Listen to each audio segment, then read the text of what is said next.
మరి 25 సంవత్సరాల్లో ఒక అరుదైన చరిత్ర కలిగిన పార్టీ బీఆర్ఎస్ పార్టీ.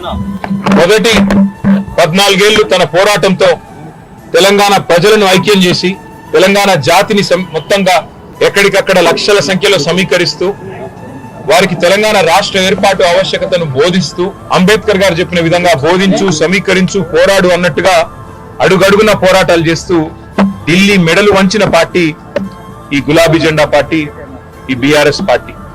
10 ఏళ్ల పాటు ప్రజలు అధికారం ఇస్తే మరి ఒక బాధ్యతగా భావించి రాష్ట్రం సాధించిన పార్టీకే ప్రజలు బాధ్యతనివ్వడాన్ని ఒక గౌరవంగా భావించి రాష్ట్రాన్ని అగ్రభాగాన 10 ఏళ్ల తన పరిపాలనలో నిలబెట్టిన నాయకుడు మహానాయకుడు కేసీఆర్ గారు. అట్లా నడిపిన పార్టీ బీఆర్ఎస్ పార్టీ. అదే విధంగా గత 2.5 సంవత్సరాలుగా ఈ దుర్మార్గ అరాచక పాలనకు వ్యతిరేకంగా తెలంగాణలోని కోట్లాది మంది అణగారిన వర్గాల తరపున, అణగారిన ప్రజల తరపున ఇవాళ వారి గొంతుకై నిలుస్తున్నది బీఆర్ఎస్ పార్టీ. ఆనాడు 14 ఏళ్లు ఉద్యమ పార్టీగా, 10 ఏళ్లు అధికార పార్టీగా, గత 2.5 ఏళ్లు ప్రతిపక్ష పార్టీగా అన్ని పాత్రలు, ప్రజలిచ్చిన ప్రతి పాత్రను సమర్థవంతంగా పోషిస్తూ ఇవాళ భారతదేశ చరిత్రలోనే అతి కొద్ది పార్టీలు, 25 వసంతాలు పూర్తి చేసుకున్న పార్టీలు వేళ్ల మీద లెక్కబెట్టదగ్గ సంఖ్యలో ఉంటాయి. ఆ కోవన చేరింది బీఆర్ఎస్ పార్టీ కేసీఆర్ గారి నాయకత్వంలో.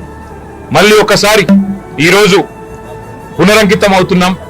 ఖచ్చితంగా తెలంగాణ ప్రజలకు ఒక స్వీయ రాజకీయ అస్తిత్వం ఉండాలి అని ప్రొఫెసర్ జయశంకర్ గారు ఎప్పుడు ఏదైతే చెప్తా ఉండేవారో, ఎట్టి పనికైనా మట్టి పనికైనా మనవాడే ఉండాలని చెప్తా ఉండేవారో, అట్లాగే మళ్ళీ పునరంకితం అవుతాం. తెలంగాణను కాపాడడానికి, తెలంగాణలోని ఈ అరాచక కాంగ్రెస్ బీజేపీల నుండి తెలంగాణను మళ్ళీ ఒకసారి పట్టాలు ఎక్కించడానికి కేసీఆర్ గారి నాయకత్వంలో అందరం సమిష్టిగా ఐక్యంగా పోరాటం చేస్తాం.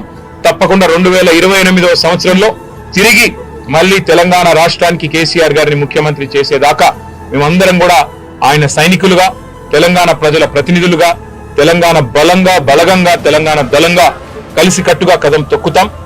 తప్పకుండా తెలంగాణకి మళ్ళీ ఒకసారి పునరంకితం అవుతాం.